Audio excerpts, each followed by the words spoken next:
Hello there. Now let's try to differentiate between aerobic and anaerobic respiration. Now when we are talking about aerobic respiration, we know that it involves the use of high amounts of oxygen. Whereas if you talk about anaerobic respiration, it does not use oxygen. So this process occurs in the presence of oxygen, whereas this process occurs in the absence of oxygen. Now the common procedure which takes place in all the higher plants and animals is nothing but aerobic respiration. So it's a common procedure in all higher plants and animals. But when you talk about anaerobic respiration, it's very common in few bacteria. So it's common in certain microorganisms, but it is very, very rare to observe this phenomenon in higher plants and animals.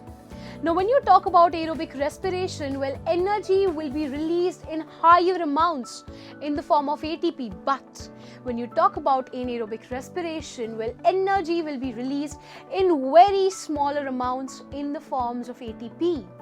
Now, glucose in this process will be completely oxidized, whereas in the anaerobic respiration, glucose is incompletely oxidized. Why? Because the amounts of oxygen are not available for complete oxidation. Last but not the least, the end products are going to be carbon dioxide and water. But when you talk about anaerobic respiration, well, in this respiration, the end products are going to be carbon dioxide and organic acids or alcohol. So let me give you a very brief example. When you talk about organic acid, if you talk about the muscles in the human, so when we are continuously using our muscles, let's say we are weightlifting, and when we are doing this and we are not breathing enough, then the muscles are continuously working, their glucose is completely getting converted into energy, but the oxygen is not sufficient.